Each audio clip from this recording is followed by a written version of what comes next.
So, good afternoon to you all, and welcome to this one more in the series of public lectures by INSA. And speaker today, really speaking, doesn't need introduction to this audience, but yet for the purpose of record, considering that the lecture is also being webcasted, I will complete the formality. Professor Balaram very recently retired from being director of the Indian Institute of Science, Bangalore, but he started career there many years ago. And even prior to that, if we go back to his younger days, he did his BSc in 1967 from Pune University, MSc from Indian Institute of Technology, Kanpur, and PhD in 1972 in chemistry from Carnegie Mellon University, USA. He worked as a research associate at Harvard University with Professor Woodward in the Department of Chemistry.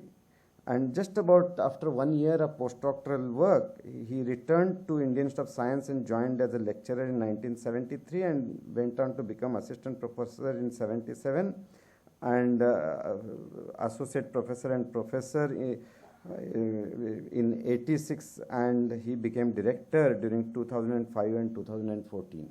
I met Professor Balaram for the first time when, after having given an interview at the Indian Institute of Science Biophysics department as a student, and of course when they were interviewing I wouldn't have recognized him, but he's the person after the interviews came out and looked for me, and then I went in, and that's the first encounter I had with a positive news of I am being selected for the PhD program. And after that I worked on for quite some time in his lab, because Professor Vijayan had a desk in his lab, and I have been indirectly, almost like a Eklavya, I have been benefited from him and learned chemistry a great deal.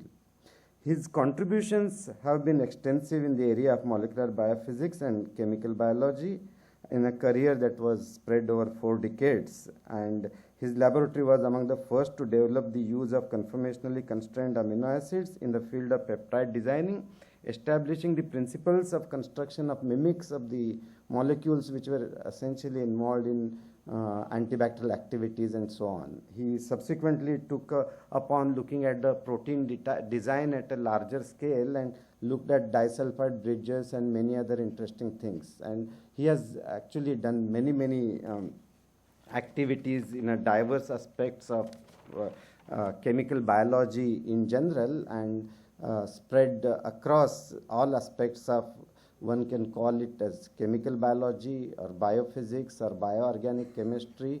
In general, every aspects of biology that one can look at today in physical methodologies. He has been awarded many awards, including the Padma Awards. Almost every award that one can think of in sciences he has been received. So I will not read the list, because what I'm sure you are more eager to listen to Professor Balaram than to listen to me. So I would like to invite Professor Balaram to deliver the lecture on ranking Indian institutions, choosing courses for horses. And it is typical of Professor Balaram to pick up topics which will be very different from what you would have thought he will say. Professor Balaram.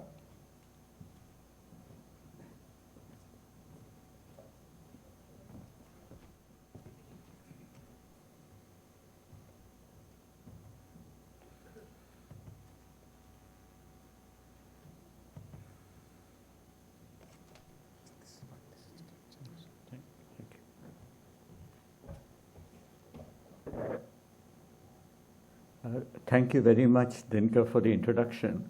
And I'd like to thank Mr. Sani for inviting me to give a lecture in this series at INSA on science and society. When he first spoke to me, Mr. Sani suggested a topic also. And the topic that he suggested was, said, why don't you come to Delhi and talk to us about ethics in science? And I thought that was a topic somewhat beyond my expertise, and suggested an alternative. And I thought I would, since the series is entitled Science and Society, society today in India is concerned quite heavily with the problem of Indian institutions. And I thought I would talk about this.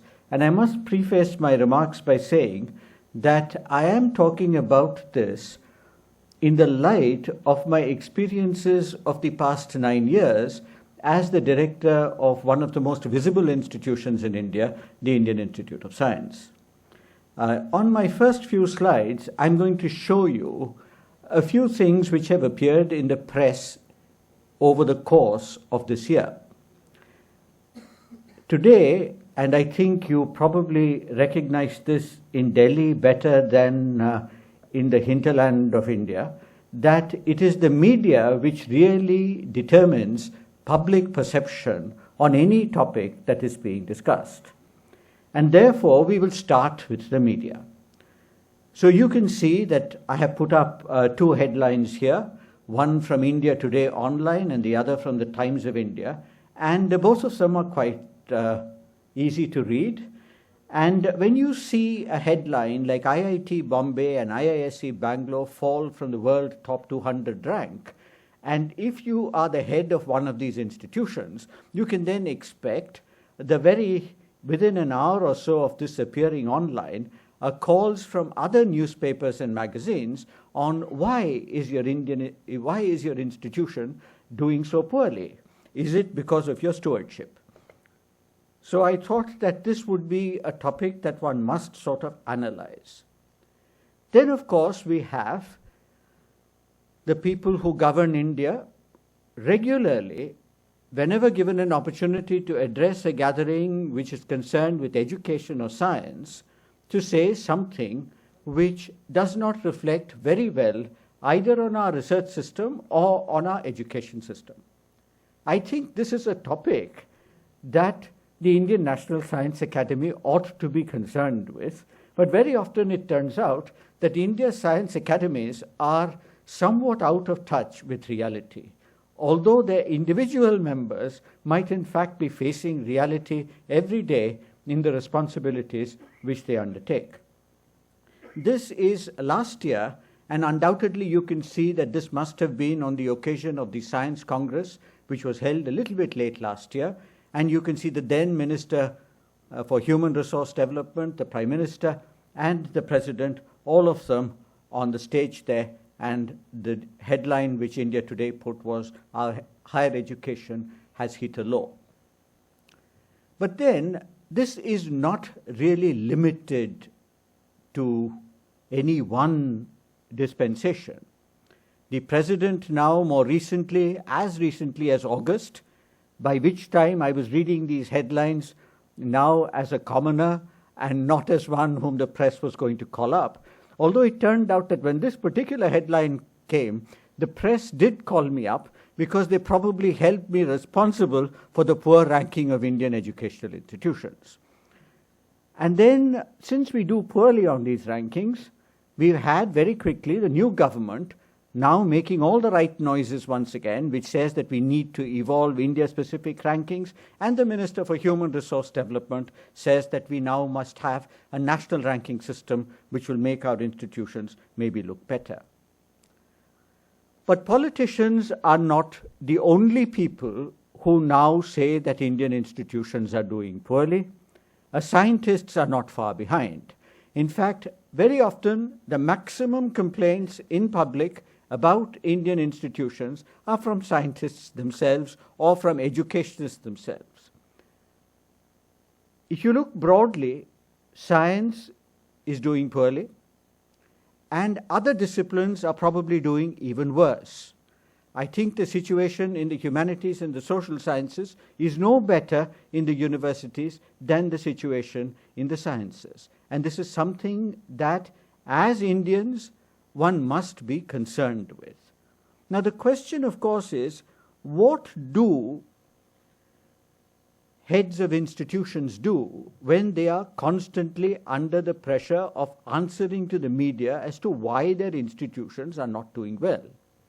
If one were fortunate enough to be in an institution which does not every day appear in the public limelight, then of course one can blissfully remain in one's laboratory or not worry too much about what comes in the press, and also sometimes take a little bit of vicarious pleasure when something comes about some other institution. Now, the president has begun to take a great deal of interest in rankings, and I'm going to discuss the rankings because I am going to tell you some hard facts about rankings. Because one of the things that happens in much of these discussions is that these discussions are usually low on fact and high on opinion. And I must quote Mark Twain here. Mark Twain once said that let us first collect all the facts, then we can proceed to distort them. And that's what we must do. Now there is a more recent headline which you can see, which says Punjab University ranked number 1 in the country again. Now when you see a headline like Punjab University is ranked number 1 in the country again, you feel very happy for Punjab University, but privately you wonder, is Punjab University really the number 1 university in the country?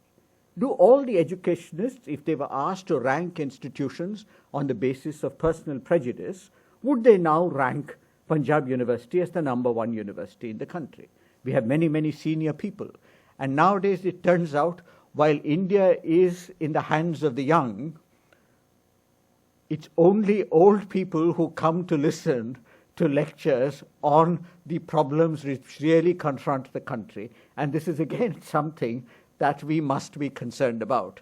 I hope that there are some people under the age of 60 who are in fact at least viewing this on YouTube or on social media who will worry about these problems because they have some time left in the future to really worry about what is to be done. So we need to understand this. So I'm going to go back and show you all the rankings. But before I do that, I'll go back to my slide and show you the picture that appeared in the press. That is the President of India now receiving a copy of these international ranking from what are called the QS rankings and the higher education rankings. So you must really look at this. We have the first citizen of the country now being given a copy of what is effectively a commercial ranking of world institutions. And very first ranking of world institutions to come out, widely discussed, the first rankings came out in 2003. To put what I say in perspective, by 2003, I had been editor of Current Science and writing about general things in science and in higher education for many, many years.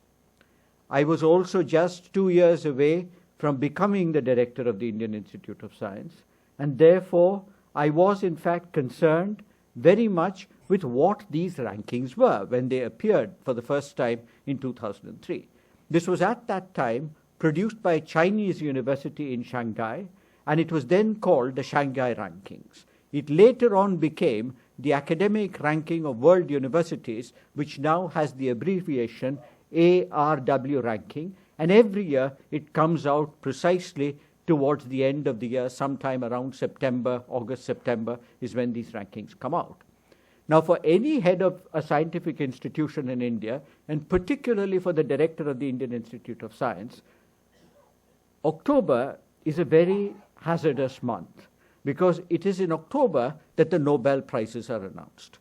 And when the Nobel Prizes are announced in the first few days of October, you get calls from the press saying, when is a scientist from India going to win the Nobel Prize? Why isn't anybody from your institution winning the Nobel Prize? Now, you don't have an answer to this question. You can't answer this question. Nobody can. And the press, however, then believes that nobody in any Indian institution is doing any science which is worth the name, and this is the kind of public perception under which Indian science suffers. The Indian National Science Academy, of course, would be able to take a somewhat more dispassionate view of this and say, let's not worry about all of that, and let's just go on doing whatever we are doing. But if you look at the list which I have, which is approximately the first dozen institutions in the world, if I were asked to rank the first 10 or 12 institutions in the world, I would probably get this ranking, and all of you would get this ranking too. It doesn't require a great deal of imagination to decide which are the first dozen institutions in the world. We may be off in the ranking. If we take the first 20 institutions, probably each one's first 10 would probably appear in the first 20. We know that. Now, of course, when you hear governments, decision makers, policy makers, all of them say that we will now make an Indian institution come into the top 10 in the world, you can be sure that there is as much truth in achieving, there's as much possibility of achieving this as we have of making a handheld laptop for 10 rupees, which used to appear in the press some years before. We must be realistic. And once you've looked at this, so I'm going to tell you how these rankings are actually done. But where do Indian institutions come in this ranking? This is now the ranking for 2014. So it's absolutely the latest ranking. And you will see that the Indian Institute of Science, which I've had the privilege of running for a little over 9 years, is the only Indian institutions to feature on this list. We appear at 301 to 400. And that is why the first headline, which I showed you immediately after they came out, no institution is there in the top 200. The answer is no institution has been in the top 200 from the day these rankings were instituted in 2003. The Indian Institute of Science has remained between 301 and 400. In this range, institutions are not ranked. All the institutions between 301 and 400 are listed in alphabetical order. But the press does not know this. They don't even know that the institutions are listed in alphabetical order. They sometimes, I think, count the number and give you a rank, because nobody reads the fine print. The fine print in the ranking is like the fine print in the credit card forms that you fill up or the mutual fund forms that you fill up. I don't believe anybody's ever read them. You just sign wherever the person who's selling you something or trying to induce you to buy a credit card, you sign and you take him at faith. So we look at the results of the ranking. You can take it from me that there's only one Indian institution in these rankings in 2014. Now, if you take a specific subject, and I take one, chemistry, in a subject like chemistry, we probably do very much better. We are up there somewhere around 51 to 75. This is one of the subjects in which India does better. And you can see the other institutions which come close by. I will point only one, which is right at the bottom. I deliberately put it there, which is the King Abdullah University of Science and Technology in Saudi Arabia. Now, when you see this, you would have the same kind of feeling that you would have when you see that Punjab University is ranked as the #1 university in the country. You would get a doubt. Now, as scientists, when we see a piece of data and the data doesn't seem to be quite right, you must worry, what is the data telling you? How was the data collected? What does the data mean? And there must be an interpretation of the data. I'm going to come back to the interpretation. Computer science, and this, having been head of the Indian Institute of Science, I'm completely even-handed between science and engineering, because the Indian Institute of Science is exactly 50% science and 50% engineering, a fact which is unknown even to the Ministry of Human Resource Development. So they do not know that right now, for example, the Indian Institute of Science is clubbed along with the Indian Institutes of Science, Education and Research, which were started recently, and which have no engineering department whatsoever. The IITs, on the other hand, have predominantly had engineering departments, and over the last 20 to 25 years, their science departments have grown in size and importance. But when they were created in the 1950s and early 1960s, their primary focus was to produce a good undergraduate program in engineering. It's only when I was a student at IIT Kanpur that IIT Kanpur broke from tradition of the IITs and decided that research was very important and the department which did the maximum amount of research at IIT at that time was in fact the Department of Chemistry. So there are many historical things that one must remember, and in the way our institutions have evolved, if we are to understand them as they exist today. Two institutions from India appear in computer science. They both have very good departments in the Indian Institute of Science and the Indian Statistical Institute. We have other very good computer science departments in India, but they don't appear on this list because they are below a certain size and the manner in which you get into the parameters which are used in these rankings. But now look at the parameters. The parameters are very tough parameters. How is the quality of education judged in such an institution? The quality of education in the Shanghai or the ARW rankings is judged by the number of alumni of the institution winning Nobel Prizes and Fields Medals in mathematics. This means that most institutions in the world will get 0 for this. Now, as we go along the rankings, those of you who are old like me would now like to think back to school and college days when we worried about the marks in each subject, and if there were many divisions in the question paper, where is it that you could score marks so that you could use choices to lift your ultimate performance in an examination. So we would all score 0 on the quality of education that we produce because none of our alumni have won the Nobel Prize or the Fields Medal. It's a fact. Quality of the faculty. The quality of the faculty is judged by the staff of an institution winning Nobel Prizes and Fields Medals. Now, none of our institutions has anybody on the faculty who's actually won a Fields Medal or a Nobel Prize. The last Nobel Prize winner in India was C.V. Raman. And C.V. Raman worked at the Indian Association for Cultivation of Science, which wouldn't find a place in the Shanghai rankings because of its size, what it does, its present condition, and so forth. So we should be worried about it. But Raman moved to the Indian Institute of Science in 1933. Now, suppose the rankings had started in the 1950s, how much would Raman have contributed to the Indian Institute of Science's ranking? Very little, because they have put in a weight factor number of years after you have won the Nobel Prize. So over a period of time, the weight of your Nobel Prize also goes away. So if you're Harvard or MIT, then you constantly replenish your Nobel laureates. And therefore, the older Nobel laureates can be sent into comfortable retirement without affecting the university's ranking. Then highly cited researchers in 21 broad subject categories, and this is top 1% of researchers, cited researchers in the world. And very, very few researchers in India are in the top 1%.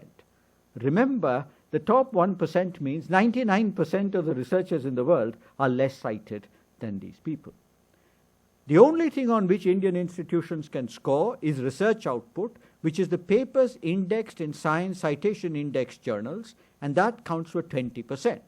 So now if you were taking an examination, you have more or less lost about 60%. Papers published in Nature and Science counted for 20% here. Once in a while, a paper might get published from an institution in Nature or Science. So you can see that if you were a student, in about 70% of the question paper, you would have scored 0. Now, you want to get a pass mark of 35. And therefore, you would now be hard trying with your research output, which is why there are so few Indian institutions in those rankings. So if you take the Shanghai rankings worldwide, you will find the United States has 149 institutions. There's India with 1. There are countries like Serbia, Croatia, Egypt, and everything. And once again, I point to Saudi Arabia. Saudi Arabia has 4. And so you would think Saudi Arabia is doing very well, and it's doing very well just as Punjab University is doing very well, right up there in the rankings. China has 42. So China is, in fact, moving up these rankings quite effectively. Then there's another ranking. Rankings is now a business because these rankings are distributed now to students who are now looking for universities worldwide to go and study. and therefore you can make a lot of money by producing detailed rankings of world institutions. Now, in the case of the Times Higher Education Rankings, which is from the Times Group, there are 13 performance indicators, and these are grouped into 5 areas you can see: teaching, research, citations, industry income, and international outlook. And here, the rankings, once again, you can see the rankings, and there between 276 and 300, you will find the Indian Institute of Science. And we've got into this Times Higher Education ranking only with some difficulty, because even data is sometimes not provided by our institutions. The top 10 would be slightly different in this, but if you go to the top 30, you may find the top 30 institutions in the world jumbled up in the rankings still appear.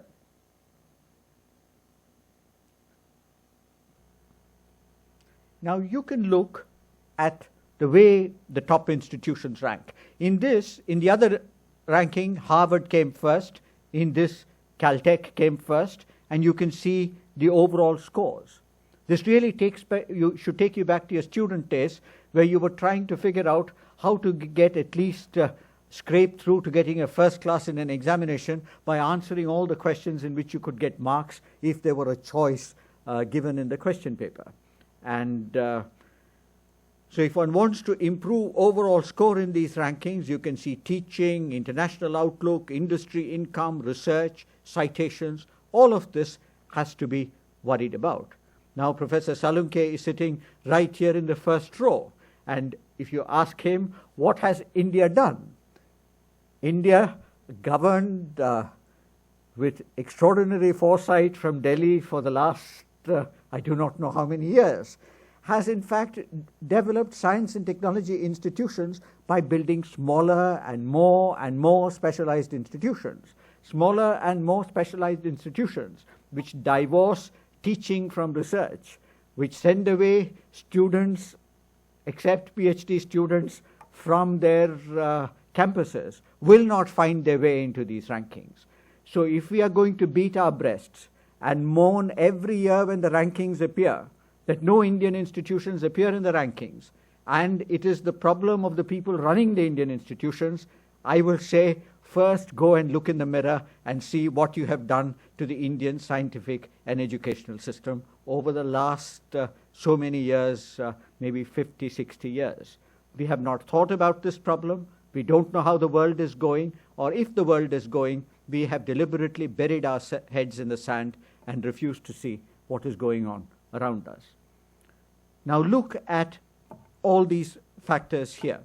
Teaching is important. International outlook is important. Industry income is important. Research is important. And citations are important. That is, you must be publishing good research. Tough criteria. Now, of course, there's Ohio State.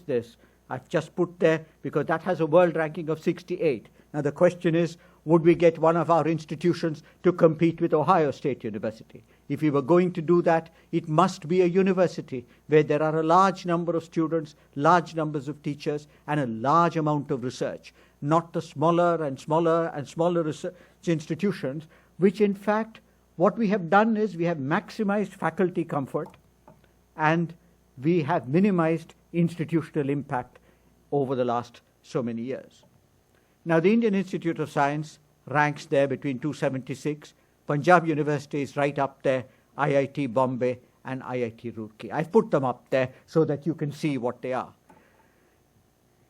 Now, Professor Salunke told me, I think, or he implied, that coming to INSA, someone like me should be talking on a scientific subject.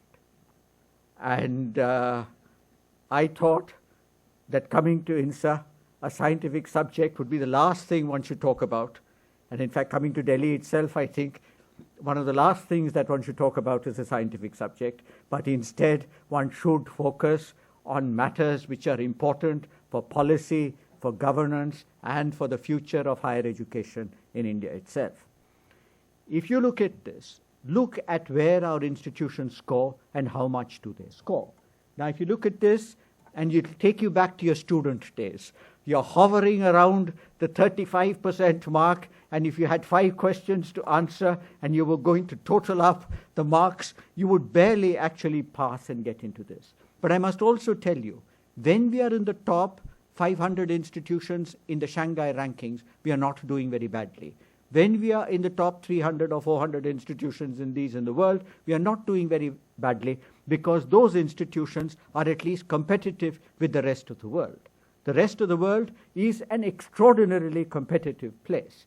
And if we don't get our act together and realize that the world is competitive, we will not improve in these rankings over the years. What is distressing, of course, when one talks about a subject like this, is the nature of the audience that one has. Most of the audience, wherever I have had the opportunity to talk about this, usually primarily consists of people who have actually retired. And not only have they retired, they may be concerned about the country. The country, I am told, belongs to the youth. But I believe that it is the youth who sometimes show the least interest in the most pressing problems of the country today. And I think higher education is a major problem. Higher education and research are a major problem. There have been years and years and years of neglect and a lack of understanding of what the world is doing, and therefore we must be alive to this subject and try to understand what the rest of the world is doing. There's a third ranking. This is called the QS rankings. And when I showed you a picture of the President of India, the President of India is presented with these rankings by the international groups which do these rankings, and they are fully commercial organizations.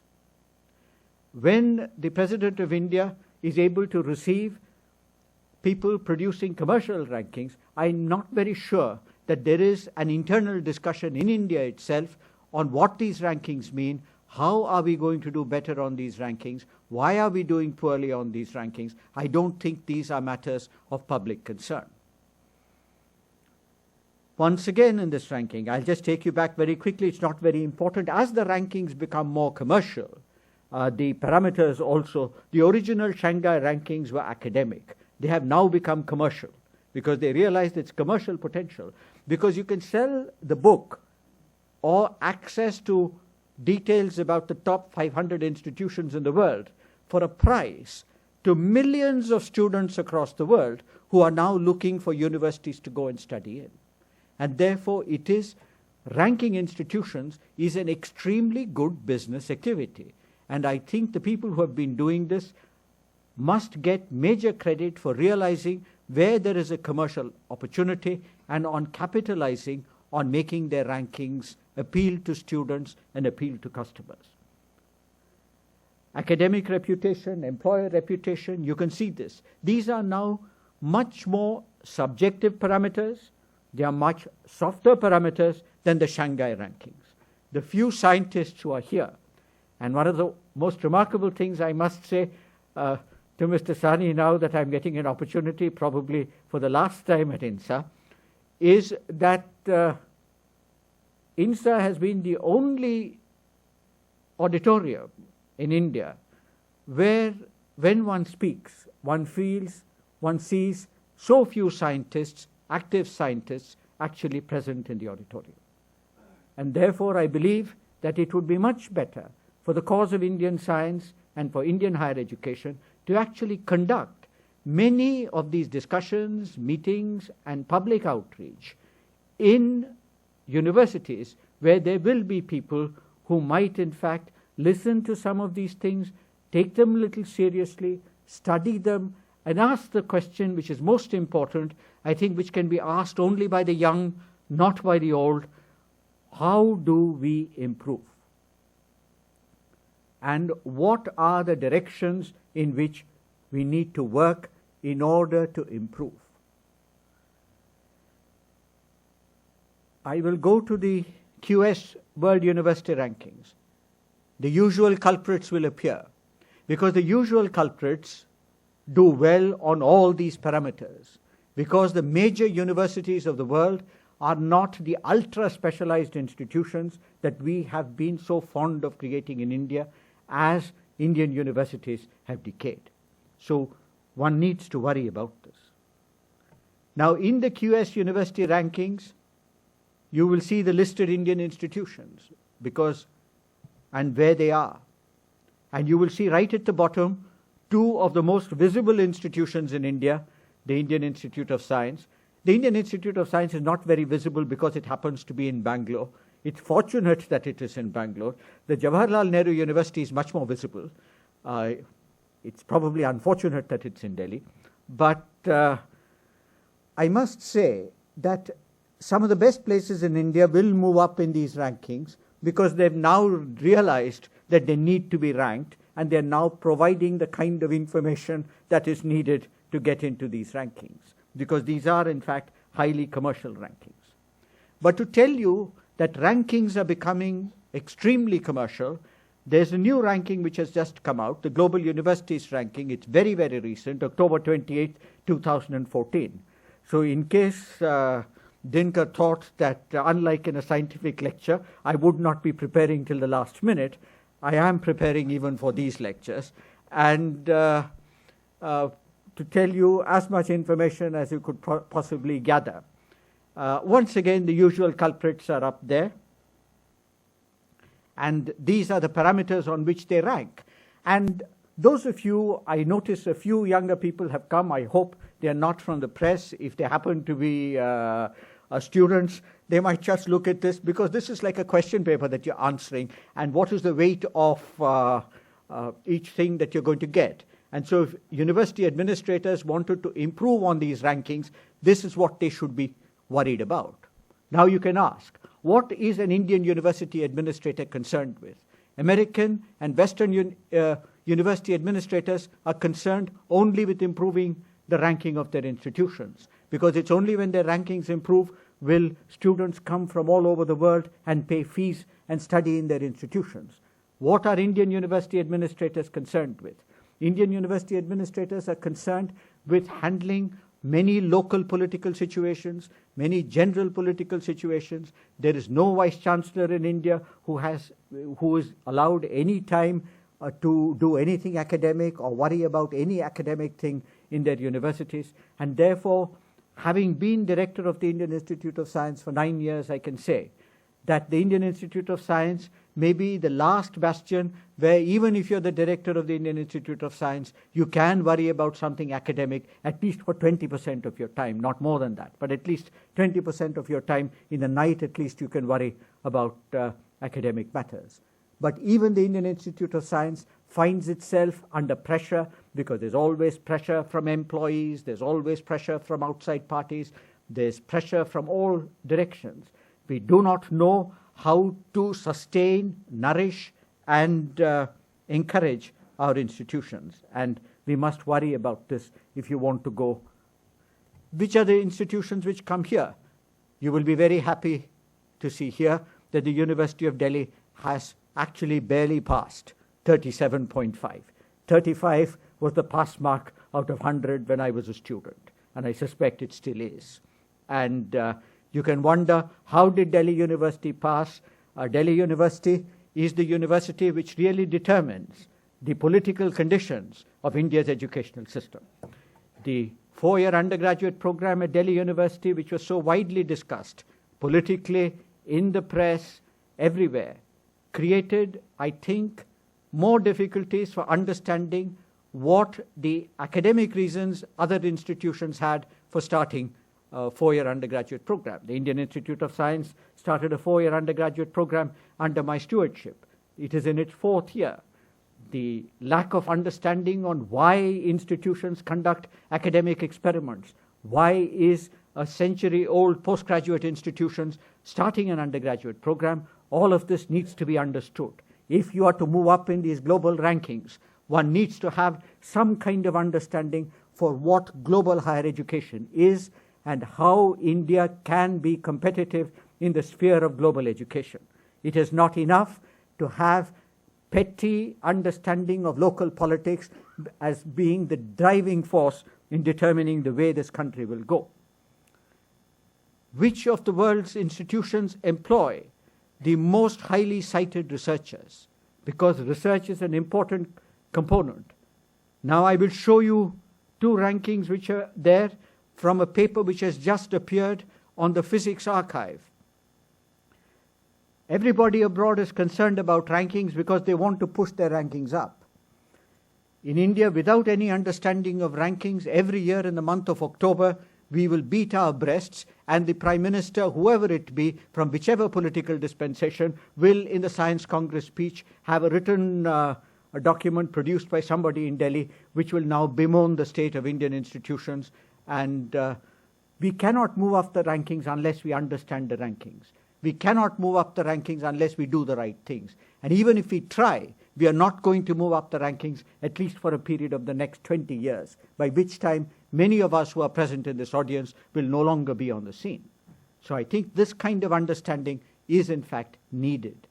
You will find on the left, I put a star, there's the King Abdulaziz University in Saudi Arabia. On the right, you will see the King Abdulaziz University now actually missing. You will also find that all of this has been done by analyzing the most highly cited researchers. Professor Dinkar Salunke, who is here presiding over this, is a researcher who publishes papers. And about the only thing that he would be concerned with is whether anybody read his paper and cited it, and how many citations has his paper actually accumulated. So that is an index of the interest that other people take in a research activity. If you use that as the sole criterion, or the most highly cited researchers in the world, you can ask the question, how did King Abdulaziz University appear at number 2? This was done when all of a researchers' named institutions were included.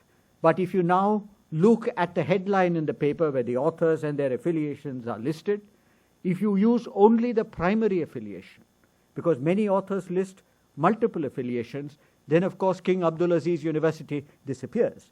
This is because the Saudi Arabian universities have recruited the most cited American researchers by paying them handsomely. They don't go to Saudi Arabia, they just put the name on the paper that they also are on the faculty. So if you give me $100,000 a year for just putting the name of a university, I would probably say yes, and you would add one more affiliation.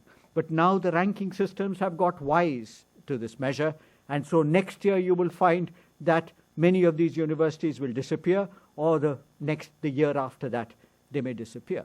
So we must understand what the rankings are all about. We do not have international faculty in our universities. We can't have international faculty in our universities. We have many, many rules, many, many regulations, many, many difficulties with visa, and very often the Ministry of External Affairs and the Ministry of Human Resource Development don't know what each one is doing. So it is very difficult even to get visas for someone to come to India for a scientific conference. It's even more difficult to get visas for someone to come here and stay here for 5 years while they're doing a PhD, or to join the faculty of our universities. So if you're looking at measuring and assessing academic science, which is really how universities are actually assessed in their ranking, you have to worry about how these are actually done. I will not dwell on this very much because this is not really my major subject of my presentation. But if you're going to assess scientific activity, you can do it in 2 ways. One is make personal judgments, which is the way I think Professor Mohan Ram and most of us would have done. Some of us would have had informed judgments. Some of us would have had prejudiced judgments. I would have taken Professor Mohan Ram's judgment on any botany department in India as an informed judgment. I might have taken my own judgment as a somewhat prejudiced judgment because that would not have been based really on a knowledge of the subject. There's also the discipline of Scientometrics, which everybody uses now, which is impersonal quantitation. And that is by simply using citation counts. I won't dwell in this, but the reason why scientists, and I think at the Indian National Science Academy, it might be useful to understand a little bit about science, about scientists, and also about Scientometrics. Lewis Carroll, the author of Alice in Wonderland, writing under his real name, Charles Dodson, once said that man is an animal that writes letters. The last person who wrote letters in abundance, last people who wrote letters in abundance in India were Mahatma Gandhi and Jawaharlal Nehru, whose letters have been collected and made into volumes. Today, of course, we might say, paraphrase this to say, man is an animal that writes emails. But even that is going out. We can say man is an animal, and I use gender here, man is general. Man is an animal that is on Twitter or on Facebook. And I suspect Twitter and Facebook will also go away after some time as a new technology replaces this. Scientists are animals who like to publish papers. So you count papers and you do all of this. And most of this is done thanks to Eugene Garfield, whom most people have forgotten, who created the Web of Science by writing a paper in Science in 1955 called Citation Indexes for Science. And Garfield wrote this many years ago. I thought I would show this to you because most papers that are published in the scientific literature are never cited. And therefore, when one uses citation counts, you're looking at the top, and you can see that greater than 10,000 citations were accumulated by 20 papers in the scientific literature. That's what the scientific literature looks like today. This is taken from the late 1980s, early 1990s. Today, these numbers would be even more. The kind of papers which are highly cited, I brought this along because I saw that Professor Salunke was there. The most highly cited paper in the scientific literature is a paper that is for measuring proteins. And it's an analytical method. Every student of biochemistry cites it in their paper. No student of biochemistry has ever read the paper. And very often the citation is wrong. There is an Indian here who is right up there. This is Yella Pragada Subbarao, who did all his work in the United States, migrated a long time ago, and he's up there. But these are the all-time greats of citations. But today I wouldn't worry too much about citations. If you sometimes citations can be misleading. Here's an example. The famous paper which got Banting and MacLeod the Nobel Prize for discovery of insulin had two authors, Banting, who did the work, and MacLeod, who was the head of the laboratory. Both of them got the Nobel Prize. But later on, it was found out that MacLeod had done nothing in the paper. He had his name on the paper, so the Nobel Committee gave him the Nobel Prize. And you can see that the original paper, which was published in the Journal of the Canadian Medical Association, does not have the Nobel Prize-winning author, prize-winning scientist as an author of this. But of course, there's one thing which one might say in the editorial in the Canadian Medical Association Journal in 2000, which says the corollary of credit is the ability to take responsibility for what is written. These are the twin attributes of authorship. But today, citations, you will hear a great deal of about the H index. You will find scientists preening about their H indices, but you can't have very good papers without having a large number of papers. Eugene Garfield said this very well because he understood this. Nobody after Garfield, I think, really understands this very well. He said the growth of science is dependent upon an accumulation of many, and mediocre in quotes, mediocre results that are produced by hard work. Long live the mediocrities. Without them, how could there be geniuses? So I think in looking at what needs to be done in Indian institutions, one should really worry about this. One of the analysts in India, Subbaya Arunachalam, who's written extensively on these subjects, quite recently, a few years ago, wrote this on highly cited papers from India and China. I'll read you only the last line of what he says. He says, as Chairman Mao wrote, every quality manifests itself in a certain quantity, and without quantity there can be no quality. The only index on which Indian institutions might go up, those rankings, is by producing research output, and therefore one must worry about this. But one also has to be a little careful. There have been worries about these measures, and many times we don't know exactly how to measure the quality of science that is done in the institutions, to measure the quantity of good science that is done in institutions. These are matters one should be concerned with if one is administering institutions. And this is from an article in Nature, because many scientists nowadays, I notice, will decide that something is right only if it is published in Nature or in Science, although the maximum number of retracted papers also get published only in Nature or Science. because of the importance of the kinds of activities that they publish. What they say here is that institutions have a misguided sense of the fairness of decisions reached by algorithm. Unable to measure what they want to maximize, which is quality, they will maximize what they can measure, which is quantity. This was said in the context of British institutions, which had very high quality, sometimes somewhat lower quantity. But in Indian institutions, this is not true. Indian institutions sometimes lack both quality and quantity, and one must worry about how to get a little bit more of quantity and then improve the quality of the output which was there. In fact, the quality and quantity of Indian institutional output has deteriorated over the years rather than improved over the years in most of our institutions.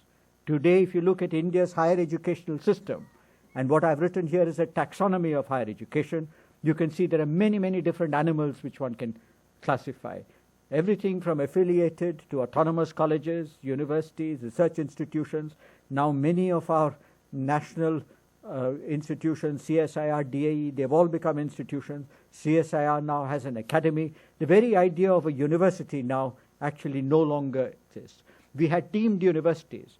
The first two deemed universities in India after the University Grants Commission was set up were the Indian Institute of Science and the Indian Agricultural Research Institute here. These were the two deemed universities. Today, of course, we have deemed universities, but I also say we have deemed and customized universities which have been set up by the Department of Atomic Energy, Department of Space, and the Defense Research and Development. Higher education and research are in fact inextricably linked, and you can't really separate them if you want to improve. Today, if you look at our institutions, we have all these institutions. We knew the number of animals for a taxonomist is actually increasing. Today, it's very difficult for a taxonomist to find a new species. But an educational taxonomist in India is likely to find a new species because we're inventing them every day. Indian Institutes of Management, Indian Institutes of Technology, Indian Institute of Science, which was there. One of the things which I've had great difficulty, and I think I'm somewhat happy that I have retired as the director of the Indian Institute of Science, because with succeeding dispensations, it has been extremely difficult for me to try and explain what the Indian Institute of Science really is. It is an institution which is today 105 years old.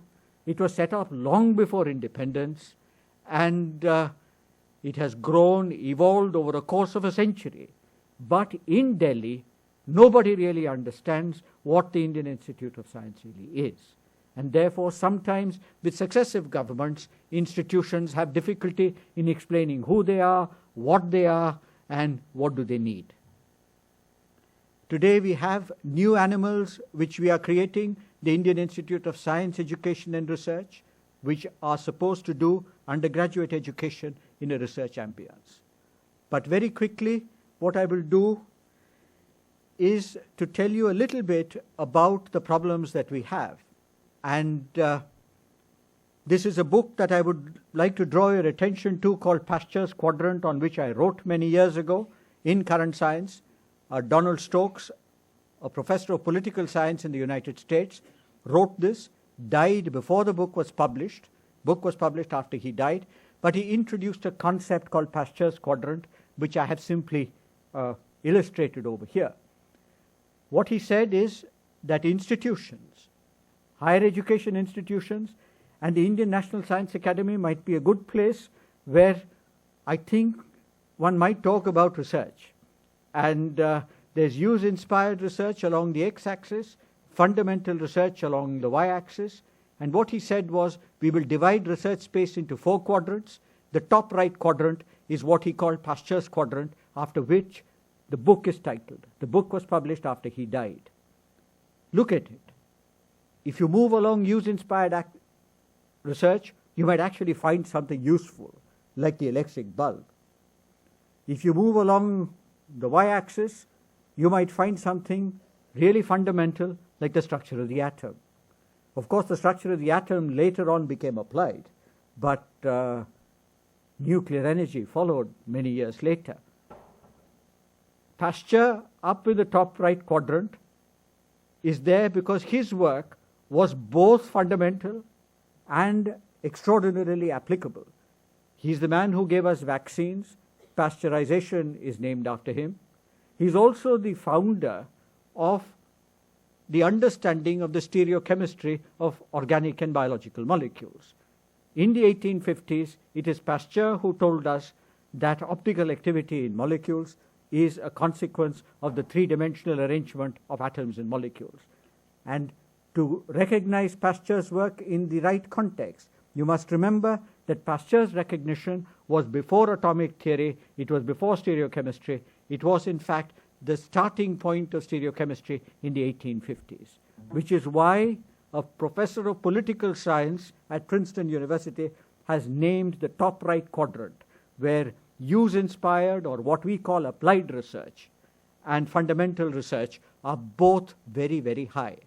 I'm sometimes bemused, puzzled to hear many phrases which are coined in Delhi, and some of these phrases which also appear in newspapers are related to work which Donald Stokes described, and many of them deal with this problem of fundamental and applied research.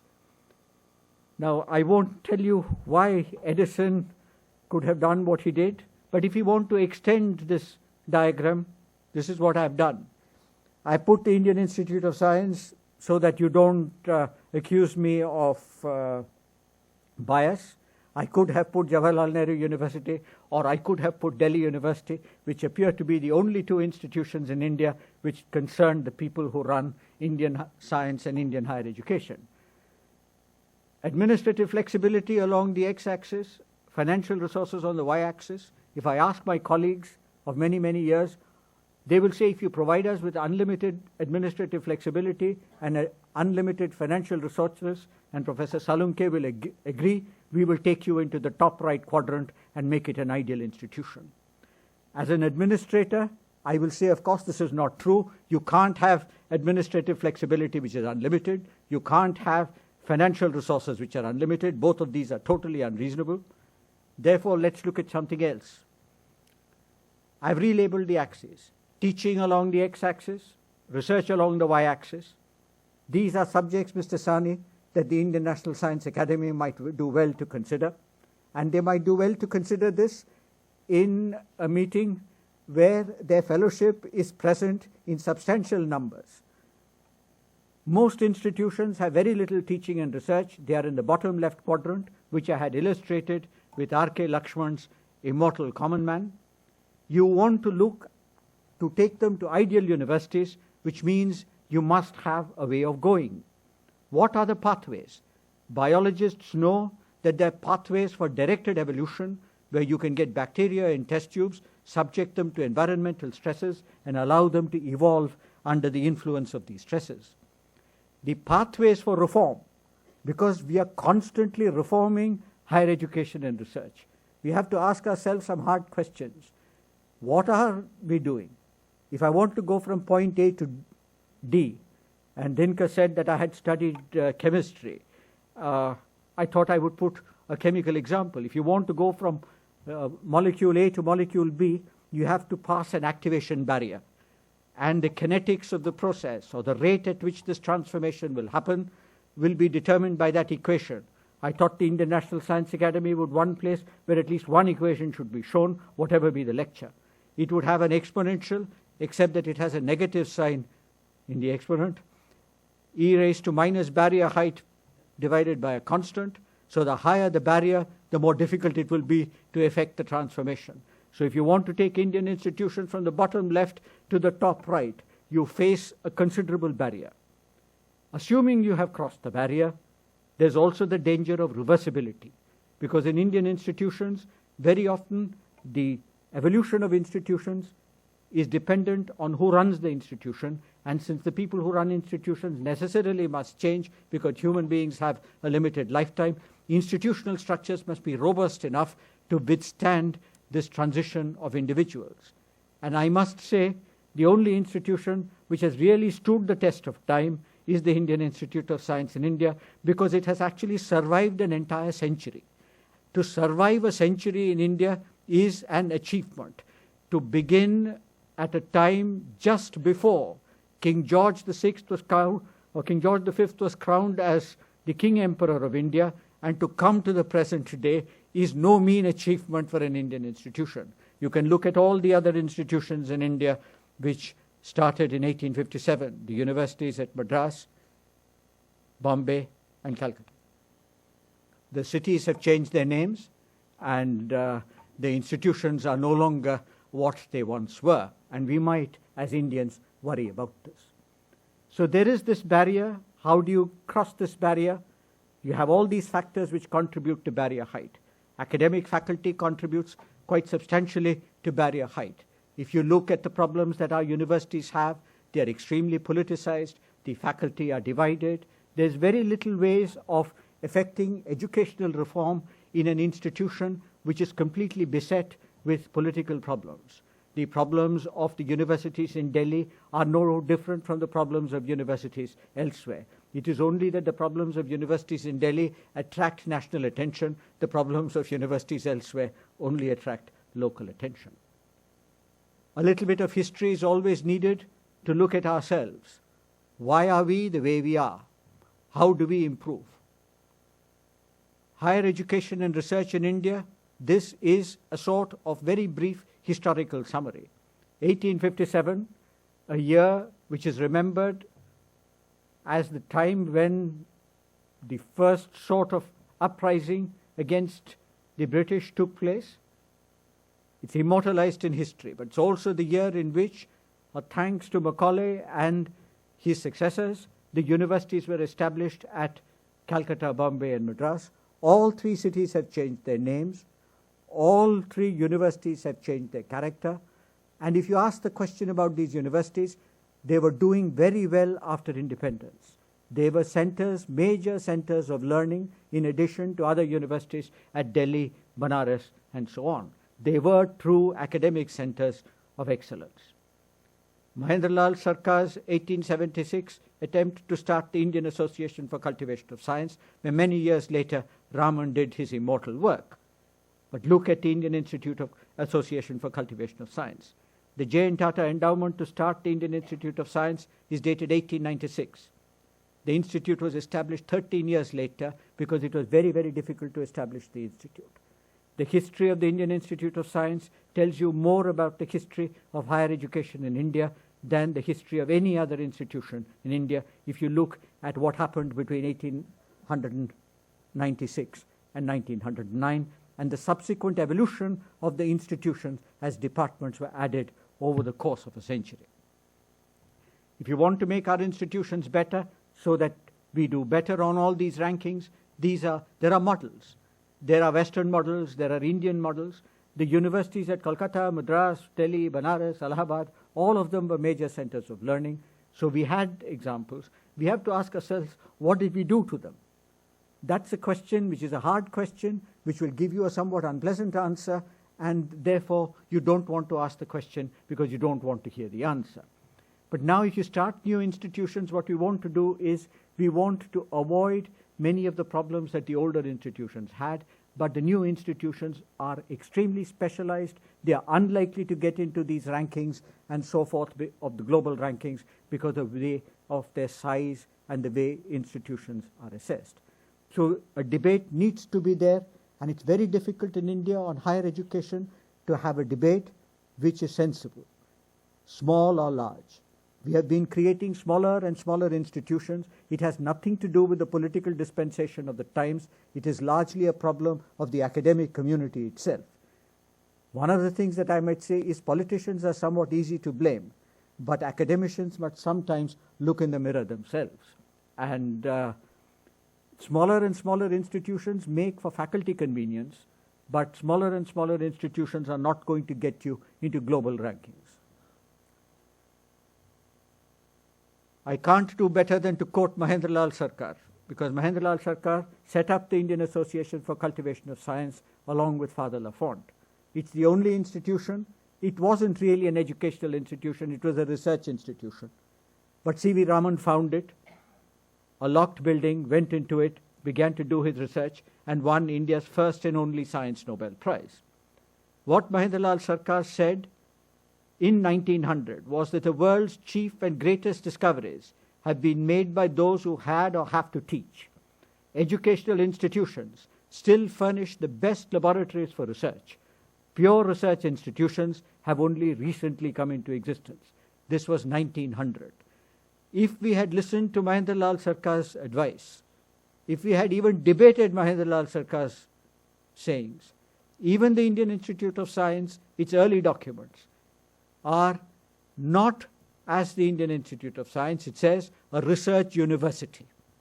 And one has to understand what the meaning of a research university is. The model for the research university was Johns Hopkins University in the United States, which had just started at the end of the 19th century. So a little bit of history doesn't do anybody any harm. And in speaking in Delhi, the only thing I might say, that there is no city with a greater and richer history than Delhi. And what is most distressing about Delhi is there is no city in which there is a poorer understanding of the history of higher education and research in India. Creating an ambience, these are what will make our institutions get better. Good governance, faculty and student performance, research facilities, and some ways of promoting scholarship. It is very difficult, and in promoting scholarship, I will say only one thing here. Academic debate, participatory governance, and interdisciplinary dialogue are very important. Delhi University's problems of the four-year undergraduate program were discussed. Should the Delhi University four-year undergraduate program have been the subject of extended academic debate within the university? And should the starting of the program have now been very widely discussed among the faculty? In a faculty which is interested exclusively in taking their institution forward, then I believe that you will have a dispassionate dialogue. And in there you will see some virtues in changing the programs that you have. But change is always very difficult. In order to effect that change, there also has to be a mechanism by which there is a timeline over which the change is to be made and the kind of transformations that are necessary. I was myself the director of the Indian Institute of Science when the four-year undergraduate program was introduced at the institution. We had a debate. We had a debate and many people felt that it was wrong. We also had many people who felt it was right. And in any academic institution, there will always be a difference of opinion. But it is the manner in which these differences are reconciled and the manner in which the institutions move forward, that is the only way that even higher education can transform to meet the needs of the new century. These are the parameters of institutional performance. If you want to take your institution up those rankings, you must be worried about these things. You can't be worried only about what the Ministry of Human Resource Development will give you as non-planned grant and as planned grant, or what the Department of Biotechnology will disperse as the planned grant. You have to worry about all of these things. The performance of your alumni, the research papers that you publish, the intellectual property that you produce, the resources that you generate, the magnitude of your corpus. And we have to worry about the role of private philanthropy, public versus private partnership. Now I've come to the end. I've taken a little bit longer than I should, but it's not often that I get a chance to say what I want to say in Delhi.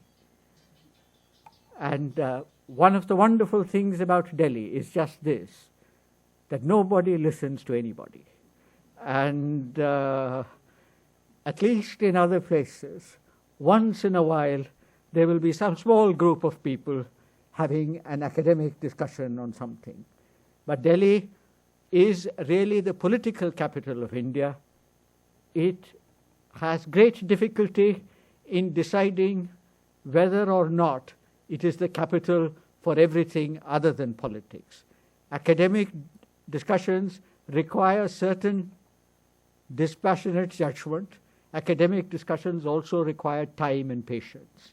And therefore, I think, at least I hope, that I have introduced you to some of the problems which our institutions face.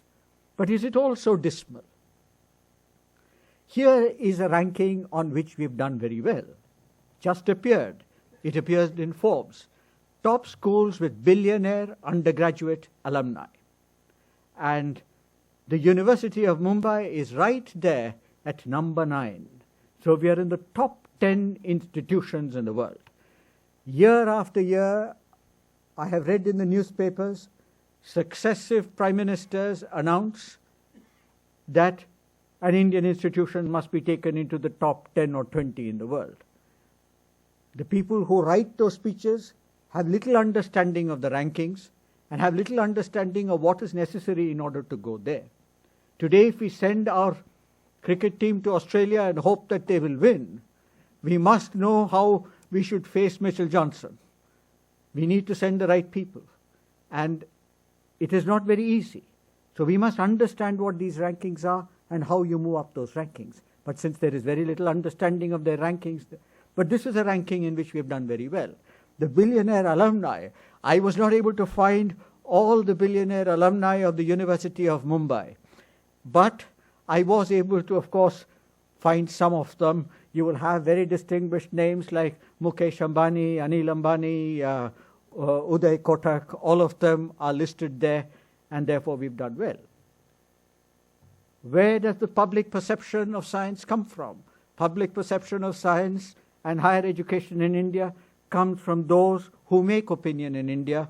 Here recently, on the distribution of the Infosys Awards in Bangalore, Mr. Narayan Murthy was interviewed by the Hindu, and this is what he said. Now you can see why I have put it up. You can see that the loaded question which the press is asking. This year, IISc slipped a few notches in the Shanghai rankings.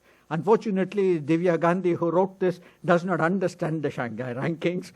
There were a few more, we are in the same group, but the few more institutions were alphabetically higher than us. But she didn't know this.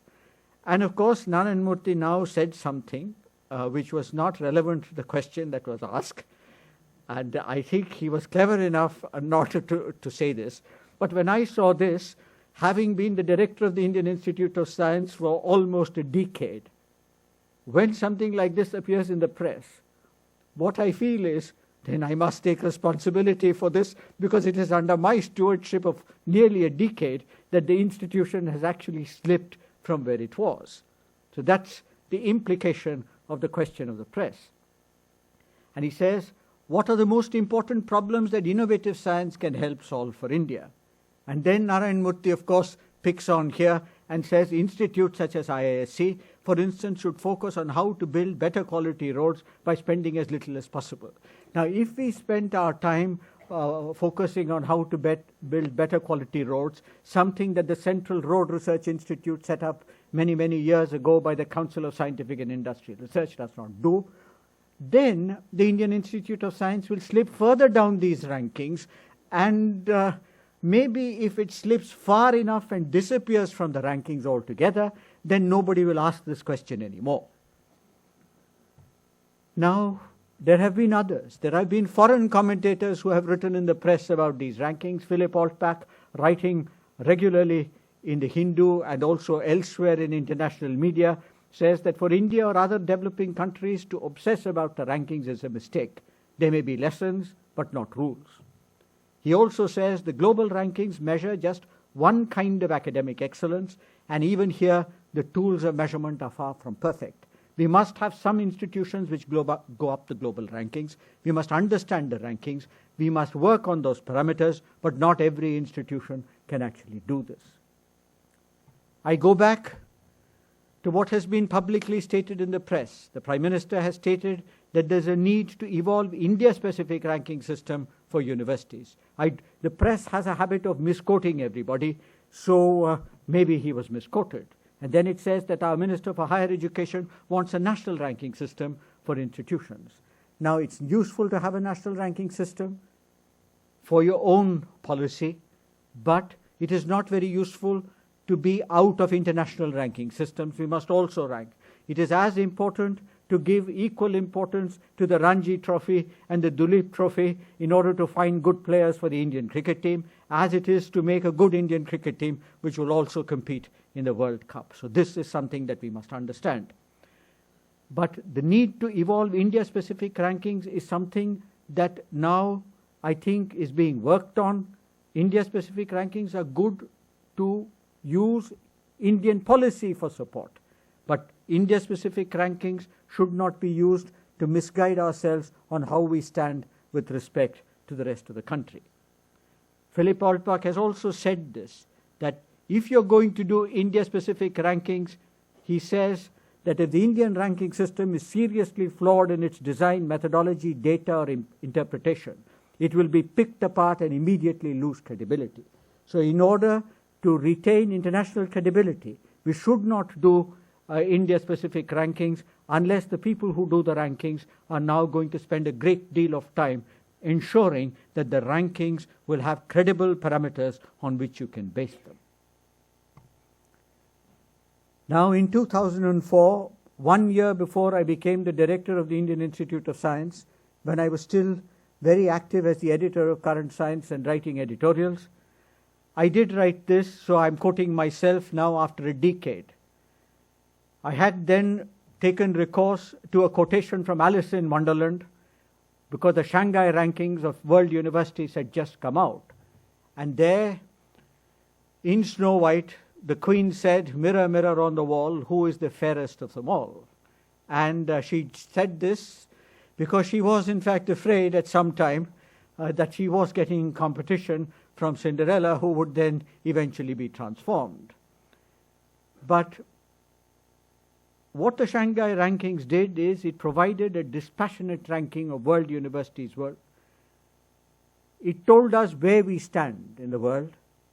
What we have to decide at some point, I wrote, because nobody was looking at the Shanghai rankings, that we must decide whether we should execute the message. Very often what we do in India is whoever conveys the message is the one who will suffer for having conveyed the message.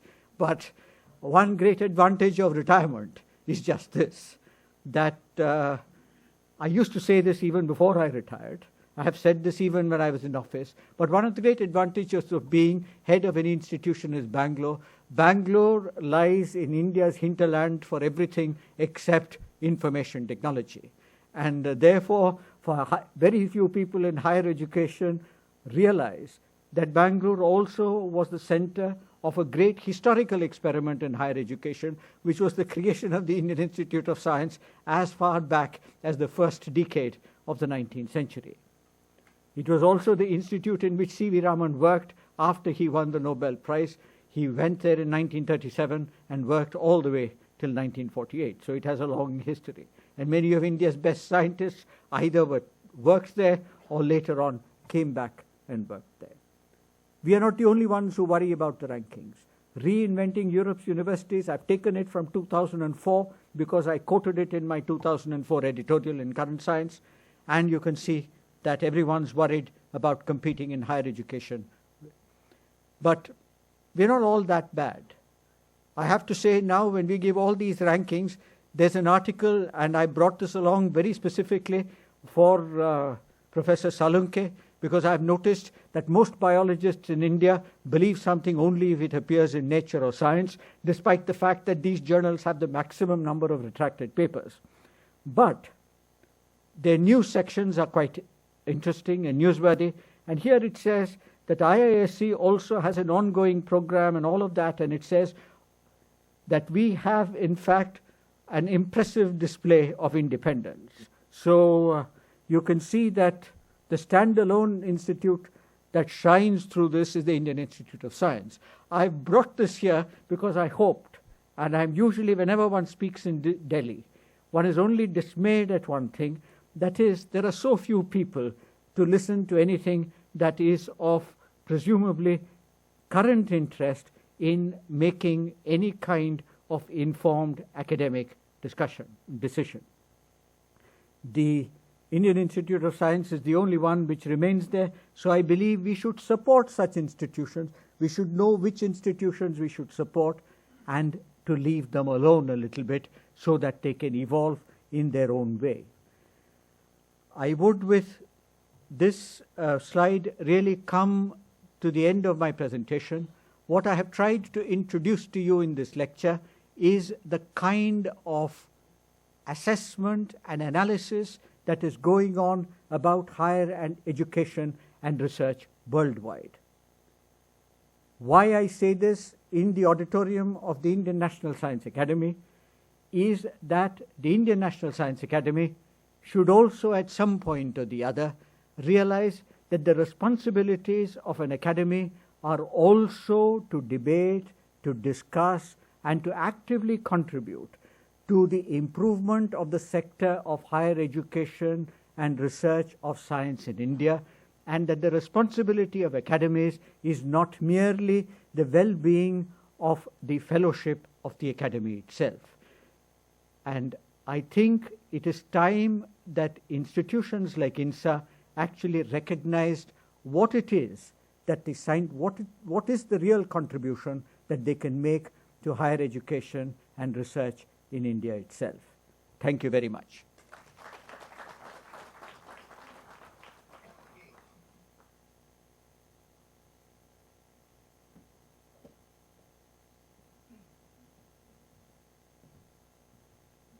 Thank you, Professor Balaram. All these years we grew up waiting for the editorial from Professor Balaram in Current Science, and in fact before we had the lecture it was remarked why did he stop writing those editorials. It was always that the next issue when it came, the topic of those articles would be completely unexpected for any one of us. I count myself among the commoners, but very provocative and very apt at that occasion. So Professor Balaram's lecture today was absolutely appropriate, and people like us wouldn't have thought would be this what the message would be. I'm sure all of you have enjoyed, and it would have led you to think very deeply. So I'm very sure that Professor Balaram will be happy to take questions from this audience. Is that okay, sir? Yeah. So, yeah, go ahead. Yes, I can come. Yeah, you come. Oh, no problem. Go.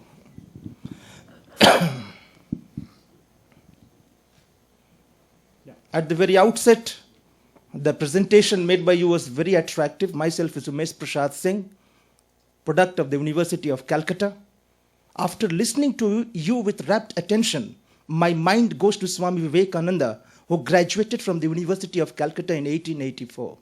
He said that if we really want to improve the system of education, it is the manifestation of the perfection which is already in man. Sir, I would like to ask that in what domain the perfection of education in our country is delinking right from the very inception. What is the specific measure we should really take? You mentioned measure for measure. My mind went straight away to Shakespearean literature where he wrote measure for measure. It's an important documentation from your speech which makes me think and rethink on the issue that in which way we are going to accelerate the process of Indian higher ranking universities, which is one of the concern of our president of our country. Thank you. You know, see, this debate on improving Indian university rankings or Indian educational institution rankings, research institution ranking, has been going on for quite some time. Unfortunately, we have not really understood the parameters on which these rankings are based, and what are the things that we need to do in specific institutions to address those issues. If you look at the Indian higher education system as a whole, I would use a biological example. If you did a taxonomy of Indian education system, there are many, many different kinds of animals. There are only some animals who will be concerned with the ranking systems which I've indicated today. Those would be a handful of universities, some of our national institutions. They will not come up on these rankings otherwise, because these are broad rankings. However, we need not worry too much about the rankings themselves for many other institutions, because they don't come into this picture. We need to devise our own system for looking at universities to improve them. See, one of our best universities, where I think a whole generation of Indian scientists and others studied, was Banaras Hindu University. There are many people who have been very, very famous in India who are now, some of them in their 80s. Everyone, I can quote India's most famous scientist, Professor C.N.R. Rao, was a student in Banaras Hindu University. They all studied in Banaras. Banaras was a great place of learning. Now, if you look at Banaras today, what is Banaras in the news for? That we have to ask ourselves the question. Why is it like that? It's what has happened in Indian higher education. See, even in the 1960s, right up to the 70s, the universities at Delhi, Madras, Calcutta, they were all very good universities. All three cities changed their name, and very often you find that the universities have gone into decline. The Indian Institute of Science, for example, one of the reasons why we've actually survived the century is that until Bangalore became an important city following the IT boom, Bangalore was a retired person's paradise, and so we were left alone. And nobody, and modern communication and other thing was not there, so the institution could evolve on its own without external pressures coming in on it. So I think one needs to really have a more scholarly look at evolution of institutions over the century, and to also look at the evolution of institutions in the last 30 years. What has happened to institutions which were once good, which are now declining? But see, whatever Vivekananda or some might have said, they said it correctly, but it was for that time. Now, more than 100 years later, we live in a different age. And so I think today one must be very pragmatic. One must understand what the disease is before one is able to prescribe. And there's not one disease. There may be many, many diseases in many, many different institutions.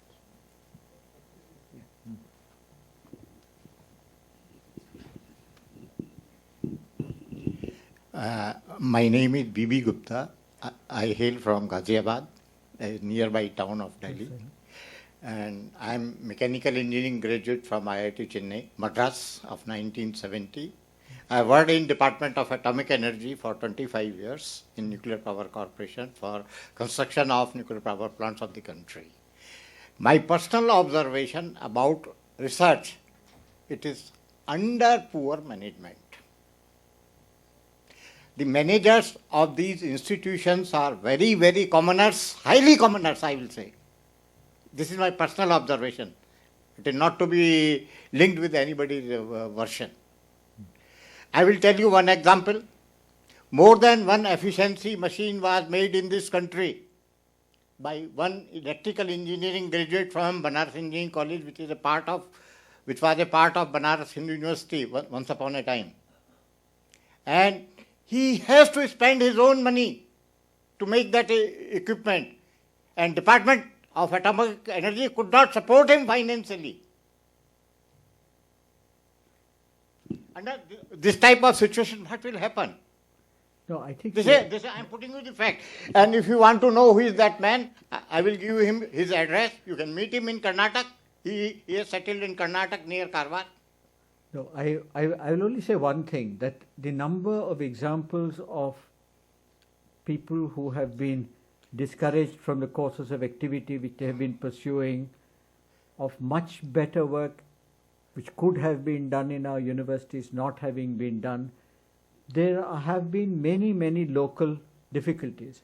Subject of my talk really is to introduce what is the situation globally today.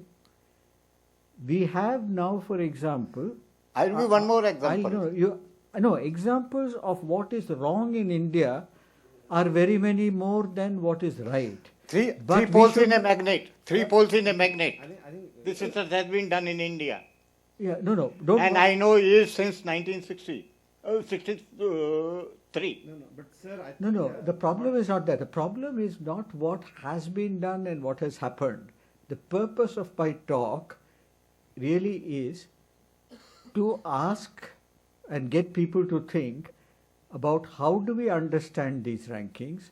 Suppose, for example, it is a national purpose to have more Indian institutions figure in those rankings, or to have the Indian institutions which are already in those rankings go even further up. What is it that should be done? Then to ask the question, why are many other institutions not in those rankings? What can be done to improve them? See, in our country, there is no shortage of individual difficulties and examples. Every one of us will have an example of this. That is not the subject of my talk. My subject of my talk is somewhat more general. To just introduce this idea. You see, ranking will come from output. No, how to increase the output? And when the management is highly commoner, how do you expect all this to come? You see, you made your point. I'll tell you one thing. One problem which I will say with respect to a question like this, which is general one, it's very easy now to blame everything on somebody else. Now, in our country, it does not matter what government is really there. There's always a government. It does not matter from which end of the political spectrum the government comes. No, I'm not interested in government aspect. I am interested only in the management of the research centers.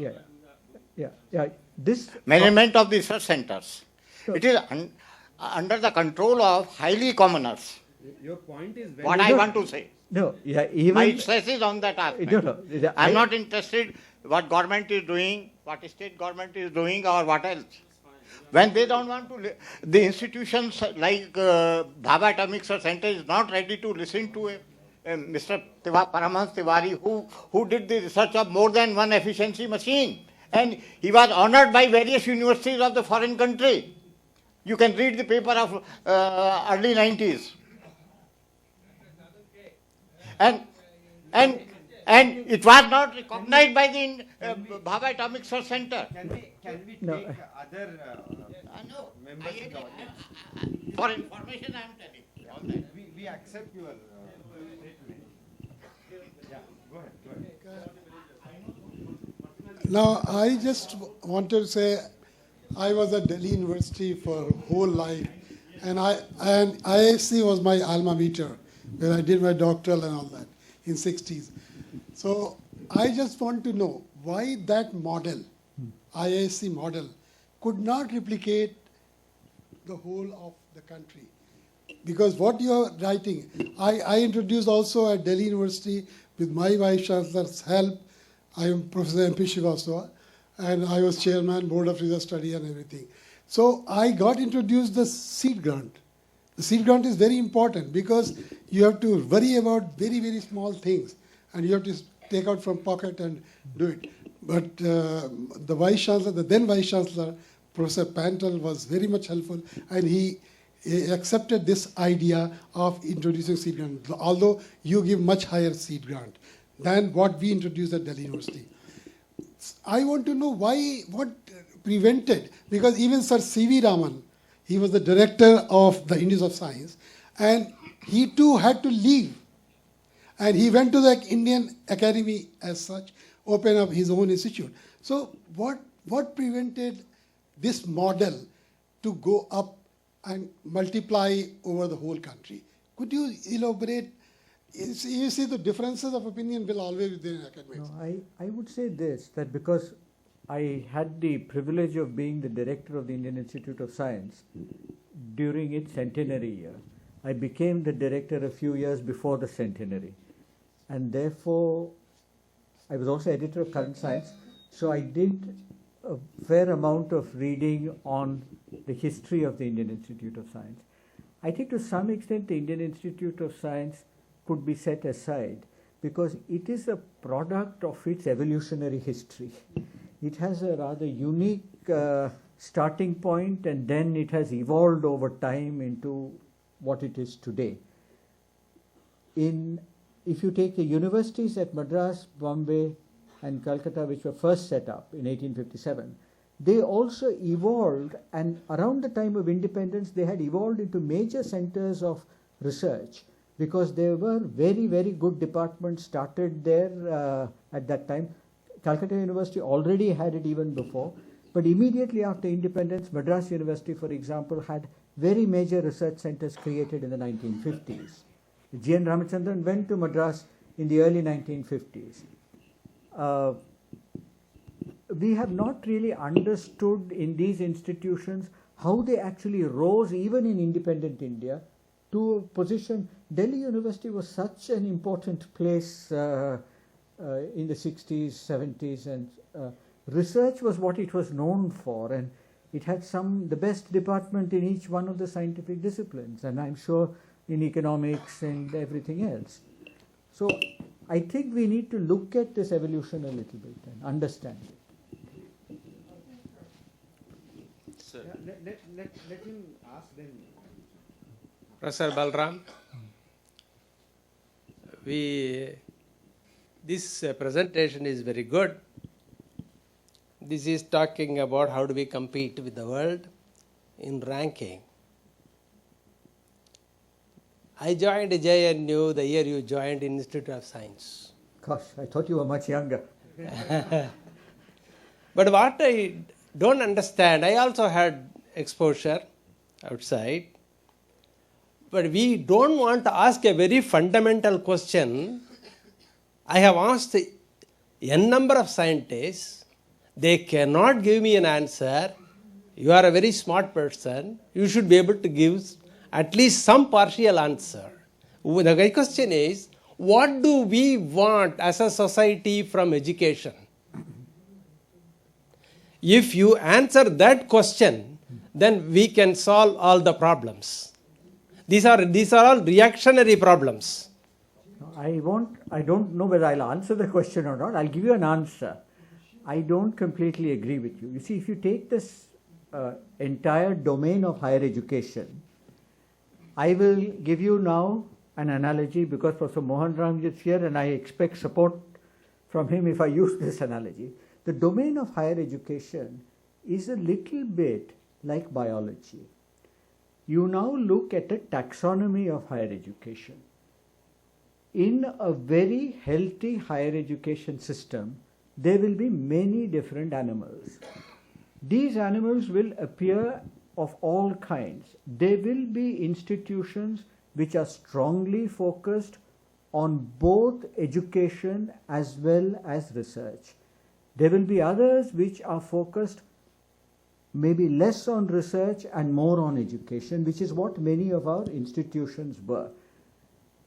In the enormous debate which took place in the Indian Institute of Science, and I was the director then, so I can tell you, you're not asking me a difficult question, because when I was the director of the Indian Institute of Science, a major debate took place in which the faculty were extraordinarily divided.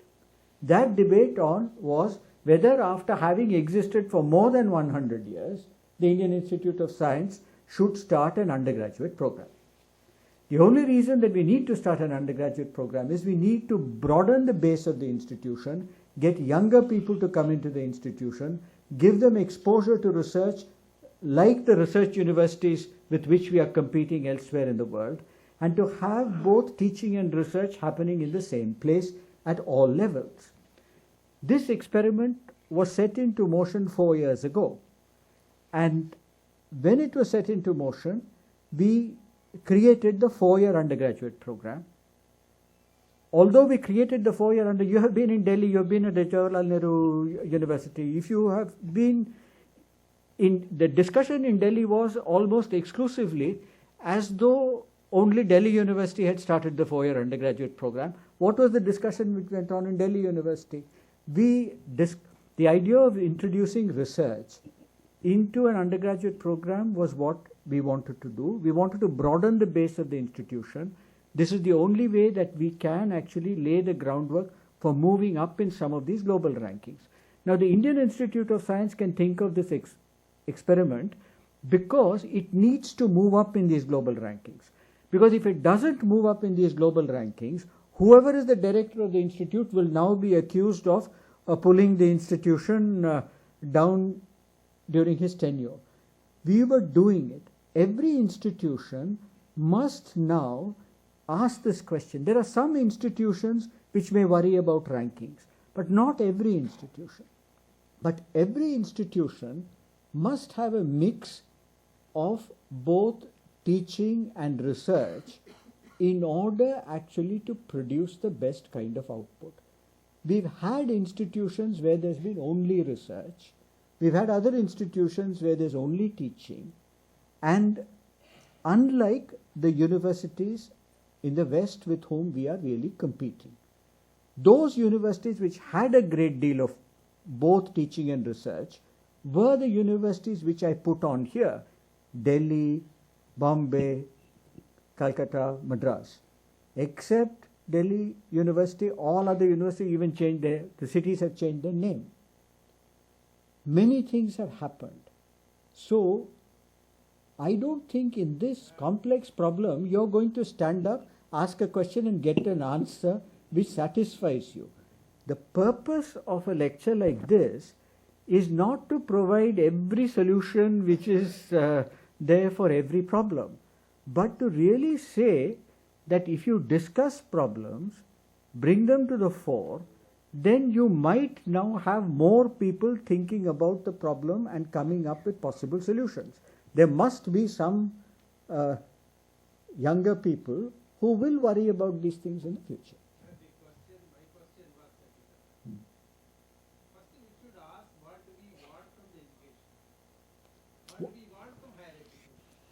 This question can, I tell you what you want from higher education is very good quality education provided to the students who enter higher educational institutions. And research, if there is no research in higher educational institutions, the quality of the faculty will decline over time. This is what Western universities have always insisted. Professor Balaram, I'm Shapan Datta from Calcutta University as well as from ICR. I think what I feel the university today is losing the respect because the lack of leadership. There are exceptions, but there are most of the university, the vice chancellors and other faculty, they're not of that rank that as you are looking or it should have been. The US faculty, the way the faculty are being chosen, the faculty are getting in the position. I worked at ETH Zurich. I have seen the faculty there. People come to listen to this talk. Ashutosh Mukherjee, Vice Chancellor of Calcutta University, the way he picked up the faculty, he picked up the person and asked him to join. And today we developed a mediocrity system and scorecard and et cetera, and we threw them and at the same time the political intervention. And the university doesn't have funds. They depend on University Grants Commission, who lacks vision anyway, and they give 10 lakh rupees for a particular research project, a lecturer or a reader. With the 10 lakh rupees, how could he done or do any research? I think unless we improve the entire education system and look that vision, giving more freedom to the academic staff and the students to fill a kind of symphony, a kind of academic atmosphere, I think it would be very difficult to improve this. I don't know, I would just use an example. If you take, for example, Indian cricket, you might have a team which is doing well, but you need a constant influx of players into that team over a long period of time to sustain it. To some extent, the higher education system is like this. What I have talked about here is looking at the institutions which are right up there on the top. And we are unhappy with the institutions which are on the top. That's how I started. Because you see, in the last 9 years or so, which I was the director of the Indian Institute of Science, I have always been faced with this very difficult question. There are only two answers to that. One is that I'm no good, or we are competing in a very difficult world. This is to compete in a very difficult world because the world is extremely competitive now. But in the taxonomy of higher education, there are many kinds of animals. There are many kinds of institutions. We need to improve each one of them. The solution that you have for, say, Indian Institute of Science or Indian Statistical Institute or the INSAs or the IITs may not be the same as that for a state university. the problem of central versus state university is also there. There's one slide which I had there, which is actually the taxonomy of higher education in India. There's so many kinds of animals which we have.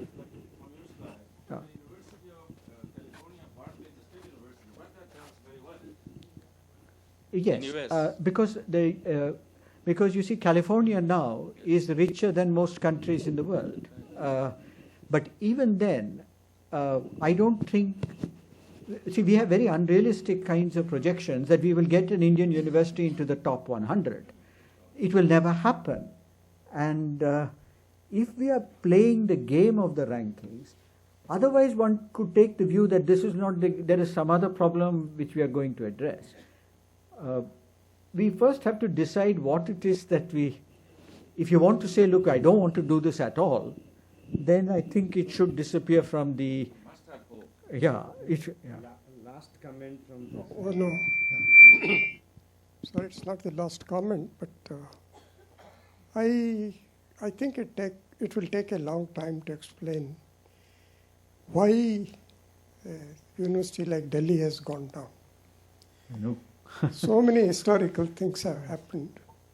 At the same time, it will be very enlightening for others here to know how you have managed to keep your institution going up and having reached a pinnacle. I asked the same question to Eugene Garfield once he had come. He said your half-life of a university in India is about 30, 40 years. Yes. Take Lucknow, That's because take Allahabad and so on. All those universities were wonderful universities at one time. Yes. Banaras has had probably a longer half-life. I think the problem, this is actually one of the problems which disturbed me very much during the centenary of the Institute, that the Institute must keep going for another century and keep on improving over time. The Indian Institute of Science has displayed, I would say, a historical resilience which other institutions have been unable to do, simply because one, and that's becoming difficult now, one because of its isolation, and the fact that Bangalore was that way never a politically important city in India. So it, yeah. Actually, when you are saying that it is isolated pre-independence, but it is rather more associated, I would say, with Indian psyche, all Indian education system. Then only it flourishes like. Yeah. And also what happened? Just opposite. No, and we have not had much interference. Yeah. Our governance systems have been very, very sort of resilient. But I think this problem in other universities, the transition in the 70s which began, our universities have not been able to come out of that turbulence of the 70s and early 80s, which the American universities did after the turbulence of the late 1960s. Yeah. But even now, I think there is great strength in many of the universities because the best of their students actually still go there, because despite all the modern technologies which have come, many students still like to stay where they are.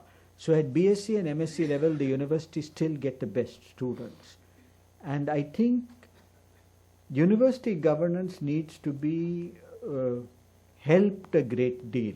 Yeah. But instead of that, Banaras, which is such a center of learning in post-independence India, its situation today is nowhere near what it was. So, I joined the University of Delhi in 1953, just after my MSc. I was not even a PhD. So at that time, we had very few students. The city has grown enormously, and the quality of education at that time was very high because people like P. Maheshwari and Dr. Kothari used to teach undergraduate classes. Students of age 16 who came from the high schools, they saw research being done. But today, we have separated undergraduate classes from the university to colleges. I'm not saying colleges are not doing well. We have some of the best colleges in India, in Delhi. See, You may not know, but I'm just telling you. Now, another university was started, but they were not interested to share the burden of the city. They developed very differently. That is JNU. So Deshmukh resigned from that committee because he thought that if there are 2 or 3 universities, there will be some distribution of students to other places also. So I think the sheer numbers, the weight of teaching had increased so much that it's really it had its effect on. See, we had a major debate in the Indian Institute of Science which has survived 100 years without great changes in its, to start the undergraduate program. And the main reason for starting the undergraduate program was that we would get students at a younger age, they would be exposed to research, they would get excited. And over a period of time, having an undergraduate program is very important to contribute, in fact, materially to these rankings of the institution. But a very large section of our faculty was, in fact, very reluctant to teach. And sometimes this mingling of research and teaching, which happens in many Western universities, used to happen in the big Indian universities in the 50s and 60s, but has gone down over the last 20, 30 years, and that needs to be restored in some way.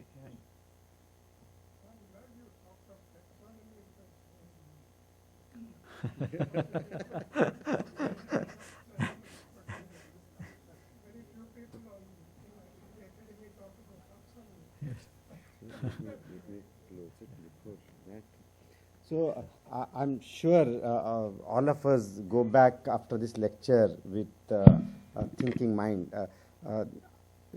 As Professor Balaram said, he is not really offering exact solution to the problem, but his intention is to provoke us to think more. And all the people, majority of them are past 60, have come here because actually they care about education and research in India. But more important, we have at least half dozen people here who are going to think for tomorrow. And hopefully there are many more on the webcast. So the major lesson from the lecture today is essentially to think about how to solve the problem. And before we conclude, I have, Mr. Sani has given me a responsibility of felicitating Professor Balaram as part of the tradition.